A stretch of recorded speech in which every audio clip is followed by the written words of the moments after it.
What's up, everybody? Welcome to Moneyline Media. I hope you guys are all having a fantastic Friday. This is not words you typically hear from me. Fantastic Friday. We are not usually here on Friday night, but tonight we are here making an exception because we have a great interview lined up for you guys. Amazing interview. Yes, we're going to be joined by Ethan Tucky of Cincinnati, as you can tell by the hat and the shirt that Deirdre is currently repping. Repping Bearcat. Cincinnati. Deirdre, run it down for us. Tell us about our boy. Ethan's a stud. He is currently tied, I believe, for career blocks. He is an absolute demon to go against if you're a kicker. His 4 career block kicks were tied for second with Connor Barwin, but I believe this year he might have taken that over. I believe he has 5, yes. So he is absolute stud. He actually had the Georgia punter shank the kick because he was so scared of him. True story. So Ethan's coming on right now. Draft prospect. Can't wait to talk to him about all of his draft experience. Hey, Ethan, how you doing? Good. How's it going? Good. Thanks for coming on. No problem at all. Thanks for having me. Sorry about my dogs won't stop barking, so I had to go out to my car just to have some quiet space here. But No worries. We appreciate it. So, Ethan, thanks for coming on. Can you tell us a little bit about your recruiting experience and how you ended up at Cincinnati after originally playing for Boston College? it was mostly Al Washington going to UC. That was a big part of it, but also knowing Fickle from OSU and then Freeman as well, because he was at Purdue. And so I had contacts for them because I wanted to find a place closer to home. Mm-hmm. And so I was looking at UK and UC. But after walking into UC and then walking into Fick's office, I had a quick 5-10 minute meeting with him about what he wanted to do with the program, and it was like, I'm in. And it was a real quick, just seeing the kind of guy he was and the plan and the chance for me to be on the bottom floor of something great. It was like I could see it, and I could feel it. I mean, I wasn't wrong. I mean, No. he's done a hell of a job so far. So, but no, it was the moment I walked in, talked to Fick though, and then with all the guys I knew, like Freeman, Fick, and Washington being there, it was a shoo-in. What's it like for you being a local kid getting to play at UC? It's pretty cool. I mean, the best part of it's just the family aspect, having my grandparents come down, my family, like my girlfriend as well, just having everyone close. I mean, that support system. I mean, it's why I do most of what I do. Right. Is just because, I mean, it's just that reminder of I love what I do and I love these people. I mean, that's the best part of it. I mean, it's nice having my friends too, but it's only 2 hours. I mean, I'm 2 hours away from Cincinnati, so it's always nice to go back home for holidays, stuff like that. But it's super convenient. It's a lot less stressful, but it worked out really well. Right. Amazing. So you brought up going to Cincinnati was big because of your head coach who did an amazing job with Cincinnati. You've been kind of there since a little bit of his beginning there. How has it been to watch that program go from where they struggled a little bit to being a top 10 team this season? It's almost funny because it's such small details that would go unnoticed to some people, but being there for the 4-8 season and seeing the difference in when you say the culture, Right. we really bought into that. And honest to God, that is what makes a top tier program is the culture. And so when the senior class buys in and the junior class, that is the standard.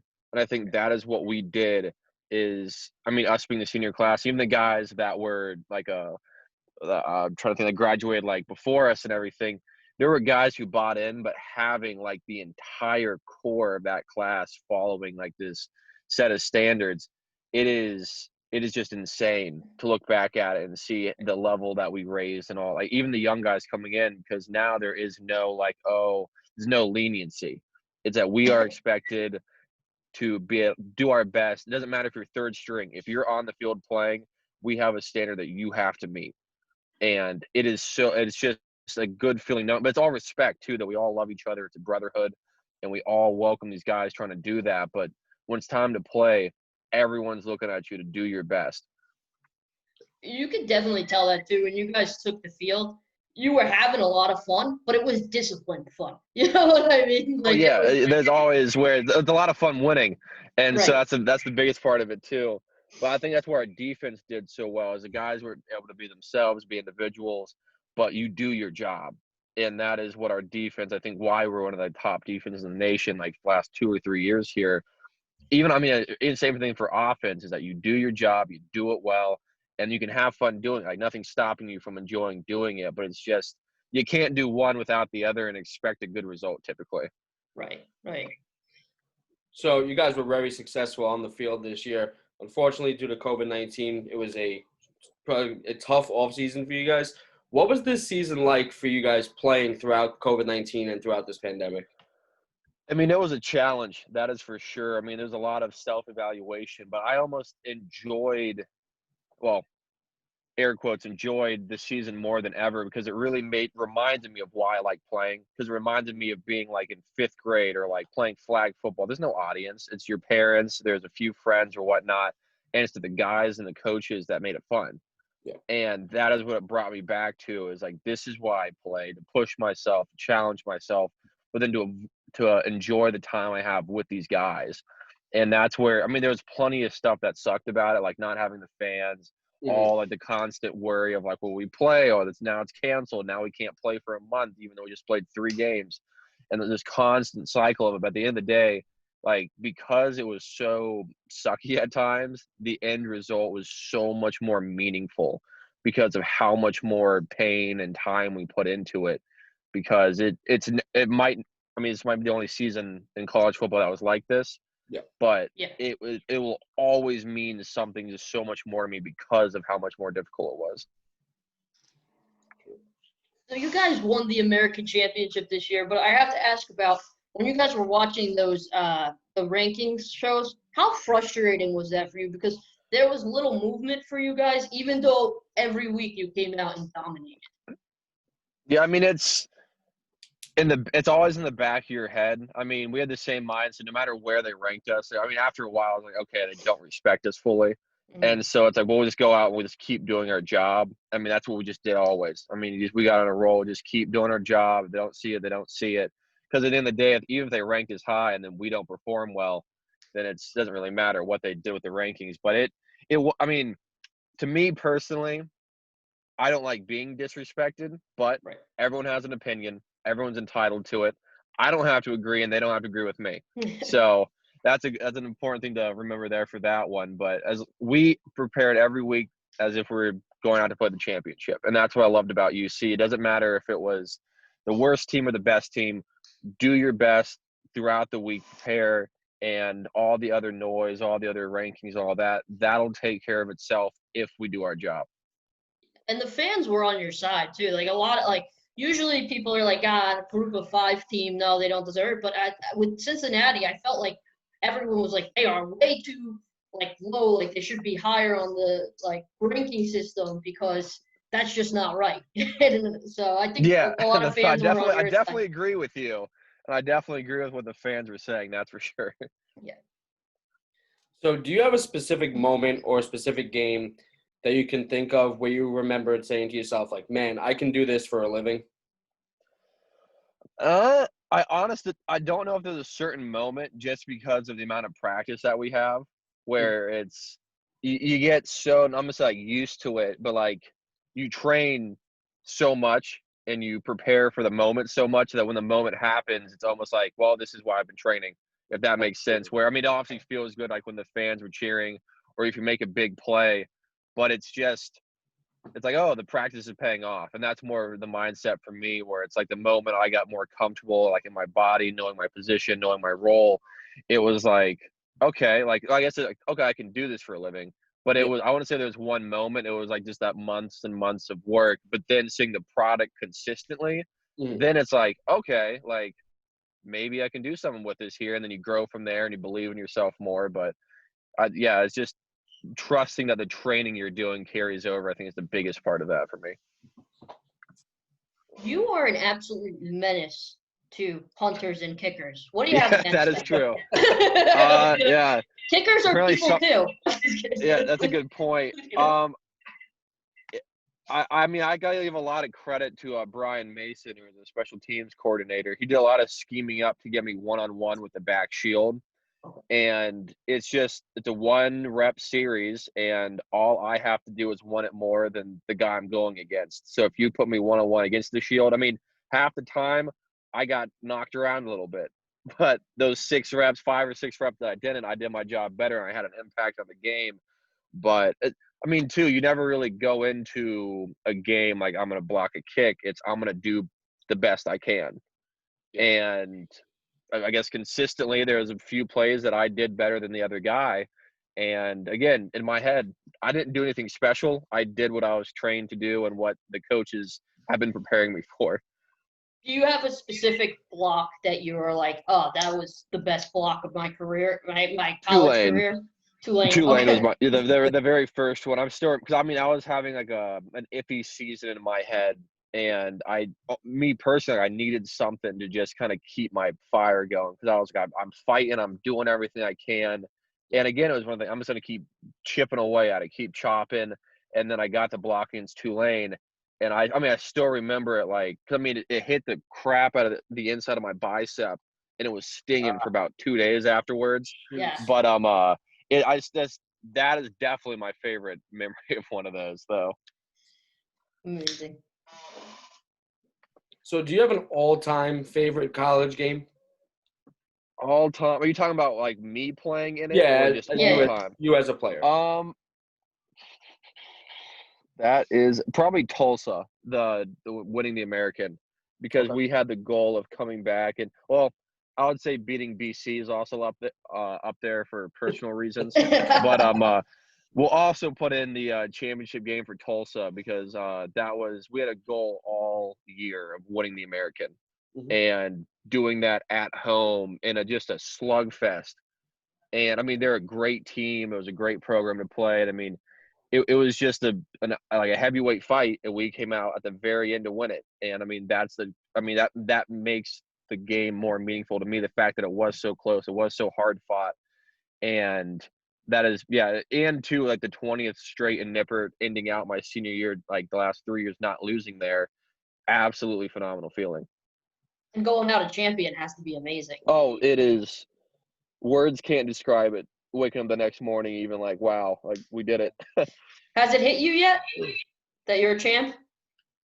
Probably not. I'm guessing like it'll be like 15 years from now, I'll be looking back, or like I go see a game at UC, it's gonna say like up on the board like 20 like American Conference championships, and then it might sink in. But right now, it's still just like even like playing like the Peach Bowl and everything. It was great to enjoy with that group of guys, because that group of guys is never going to be together again in that same setting. It's just looking back, and that's what I enjoyed about it. All the accolades or all the rewards were nice bonuses, but the amount of work that even for the D line that we put in, it was so nice taking that photo afterwards with the trophy.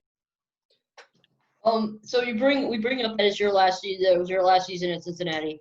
What impacted your decision to declare for the draft? I just felt like it was my time. I'd say my heart a lot in terms of like why I left BC or like certain life decisions, but it just felt like it was time for me to take the next step in moving on, going to the NFL or trying for the NFL, and just going from there. And then too, also that I know UC is in great hands, where the D line that's still there, all the coaches and the players, like me being gone, and honestly, like there's enough talent there that they'll find someone just as good as me, if not better. And that is the best part about leaving, where it's not like, oh, they're going to be lacking. They'll be A-okay because of how good the coaches are and how good they are at recruiting as well. And I mean, you guys really I feel like this season, not before, but like this season, especially with how well your head coach performed. I mean, I know that he's probably on a lot of NFL teams' minds, a lot of other colleges' minds, and I know that your defense coordinator is now going to Notre Dame. What's Notre Dame heading with that defensive coordinator? I mean, they got an absolute great coach, and there's no like that. I mean, they lucked out. They got a great guy. I mean, Freeman knows what he's doing. When I talk about like having discipline but also having fun, I mean that's his style. It's like you're gonna know what you're doing. You're gonna know why you're doing it. You're gonna know the fundamentals of being a great defensive player, but you're also going to enjoy it, because at the end of the day, if you don't enjoy it, there's no point in doing it. Like honestly, And so that is the product of work that they'll be getting from Freeman. And like no matter what happens in his career, I'll always have respect for him because of the kind of guy he is. Nice. So it does suck that he's gone now. Well, Cincinnati plays Notre Dame next year. I believe, they play right? them next year at Notre Dame. Yeah, so that should be. I'll be rooting a little extra hard for the guys for that one. Yeah, absolutely. So you brought up the Peach Bowl a couple minutes ago. We have a show on here where we pick our games. I do Power 5. Deirdre does non-Power 5. Mm-hmm. And we did a bowl preview show of all the bowl games. And Deirdre is a Power 5 Georgia fan, but a non-Power 5 Cincinnati fan. It was tough for me. The pressure that you put on her off camera, she was sweating it out for days. Because the thing is, and James and we decided to split up our like gambling show. It just made sense. Group of 5, Power 5. And I just fought really hard for the group of 5 guys. So to have like then my favorite team play like the group of 5, it was rough. It was rough. But you guys put up a hell of a fight. Yeah, and that's where Georgia's a hell of a team too, and that's where I talk about like, the Tulsa game where it means so much more when it's hard fought.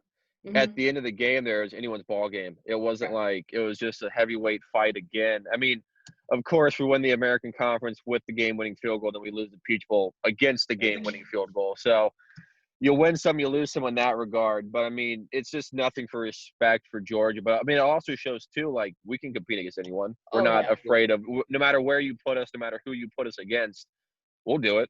Yeah. I mean, we're the same team, the same kind of guys, if not better next year. So, like, why not us? By the way, or I guess why not UC, yeah. Probably the best bowl game.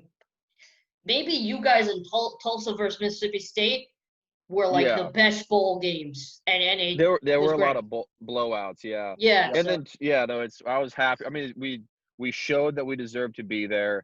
Yes. I mean, we played a great team, but I don't think we left anyone after that game going, well, I don't know about UC. No, we made our statement. It could have been even better though too, but you made your statement. Exactly. So Ethan, you have declared for the draft. So what should fans and what should teams expect from you as a player and as a person? Just work ethic. That's where my big thing comes from, where it's like I have a lot of physical attributes where I'm bigger, I'm stronger, I'm fast. Mm-hmm. But my ace in the hole or my edge is just working. And that's where, because I mean, even my whole college career is, in my mind, I was overlooked sometimes, but all I did is just keep working. Mm-hmm. And that's all I did in high school, or even like getting into high school. I just worked when I was in grade school. But then it's like, why stop now? Like, this has gotten me this far. And so no matter what system you put me into, what role you put me in, no matter what you expect from me, I'm going to do my best, and I'm going to work my butt off to give you the best product of work that I can. Because I can't look in the mirror and be happy with myself knowing that I either cheated you that day or especially cheated myself. Love that. So Ethan, we play this game with all our guests. It's rapid fire. It's fun questions. A lot of fun questions. You don't have to like go super fast. I know rapid fire makes you think that you have to answer super fast. Yeah. But it's just a fun name. We're gonna change the name of this. Yeah, I think we're gonna eventually have to. So I'll start off. Do you have an NFL player that you model your game after? I used to watch Robert Mathis a lot when he was at the Colts. I was a huge fan of him. I loved his pass rush. So when I was younger, he was my guy. He still probably is my guy I watch a lot of. Awesome. What's your favorite home-cooked meal? My mom does a smoked meatloaf with homemade mashed potatoes and corn, which might be the most like Midwestern meal you could possibly think of. But that is something that whenever I go home, if I have some extra time, that is what I'm going with every time. Nice. Are you having dessert with it? Dessert, I would go with peach cobbler, warm with vanilla ice cream on top. Love that. Good answer. We've had a lot of. We've had a couple of like running backs on the show, and they're like, I'm trying to cut my weight, so we can't ask them the dessert question. Yeah, I can't think about that one. Yeah. Yeah, exactly. Is there an opponent that you didn't get to play in your college career, like a team that you wish you could have? I would say Northwestern, just because I really like Pat Fitzgerald. I think he's an Okay. absolute great coach. And Mhm. my friend who I was on a team with in 7th and 8th grade was one of their tackles. Okay. And his name, Gunnar Vogel is his name. But I would love to have gone against him and also played Northwestern just because I feel like there would be a great team and I feel like they have a really good culture there. So I think I that would have been feel a good matchup. yeah, it would have been a great, really big defensive matchup. That would have been Yeah, I think it'd been a fun game. Favorite city that your career has taken to you to so far? City. I mean, LA was cool going to play at the Rose Bowl. I mean, that was a cool experience. I don't know if I could live there, but it definitely was a very neat experience. Yeah, that was definitely the coolest, I'd say, like, traveling away game we've been to for sure. Yeah, it's But a tough. actually, I would also have to say Ireland. When I was at BC, we played Georgia oh Tech. okay. Yeah, in Ireland when I was taking my very first game. So that was a pretty cool experience as well. But that was, I mean, like 5 years ago at this point. But yeah, it's between LA and then Ireland. I assume Ireland has a lot less traffic than LA has. Probably, yeah. I mean, that's such a long. Like, I almost forgot that I played there until I just said it there. I mean, that was a really neat trip. I mean, it's pretty much like a bowl experience for the Yeah. first game. But the worst part of that though is I got like deathly ill when we were there.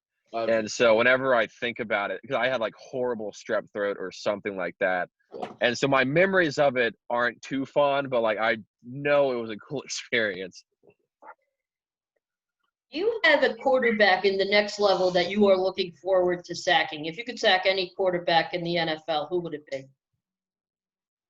I mean, off the top, definitely like Tom Brady because he's probably, if not the greatest quarterback of all Right. time. Mhm. So I think that's pretty much like a given there, just because it's a lot of respect to him. But if I could pick Right. one guy, then obviously Tom Brady Absolutely. There's in my also mind. something that you could like go back and like tell people, hey, you know Yeah, that yeah. You know greatest what? of greatest of Maybe the all time, greatest of I all sacked time. him. I had a chance against them. Yeah.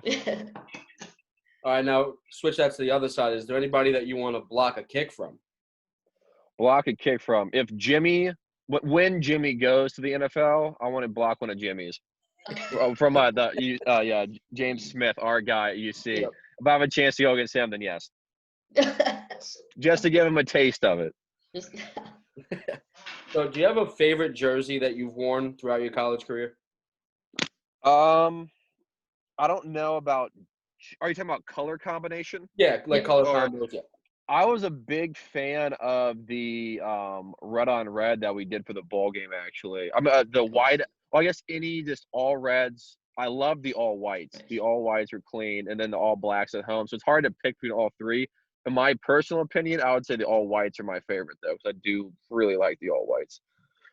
Do you have a pump up song before your games? Like one song that pumps you up?